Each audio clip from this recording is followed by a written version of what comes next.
நடிகை தமன்னா மனமுடைந்து சொன்ன ஒரு தகவல் ரசிகர்களை அதிர்ச்சியடை வச்சிருக்கு.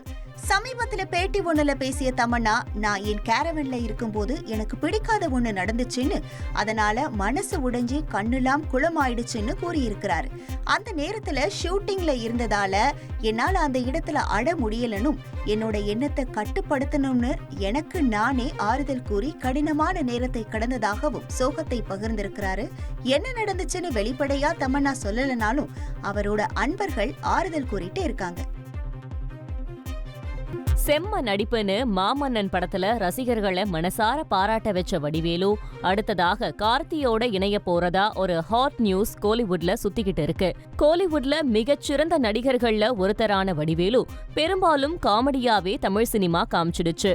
அப்படி இருந்தும் தேவர் மகன், மாமன்னன் போன்ற பல படங்கள் அவரோட நடிப்புக்கு தீனி போட்டுது.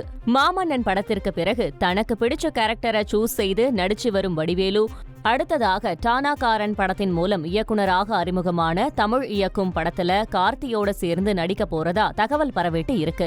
விரைவில் உறுதியாகும் போல. சூர்யா தெலுங்கு படத்துல நடிக்க போறதா இணையத்துல பேச்சு அடிபடுது. கங்குவா படத்திற்கு அப்புறம் கார்த்திக் சுப்புராஜோட ரெட்ரோ படத்துல நடிச்சு முடிச்சிருக்காரு. இந்த படம் மே 1ஆம் தேதி வெளியாகிற நேரத்துல அடுத்ததா ஆர்ஜி பாலாஜி இயக்குற படத்துல சூர்யா நடிச்சுக்கிட்டு இருக்காரு. தமிழ் மட்டும் இல்லைங்க, மலையாளத்துல பாசல் ஜோசப் இயக்குற படத்திலும் கமிட் ஆகி இருக்கிறதா ஒரு தகவல் ஓடிட்டு இருக்கு.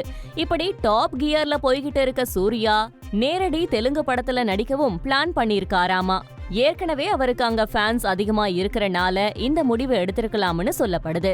கார்த்திகேயா பட இயக்குனர் சந்து மொண்டேண்டி இந்த படத்தை இயக்கலாம்னு டோலிவுட் சொல்லிட்டு இருக்கு.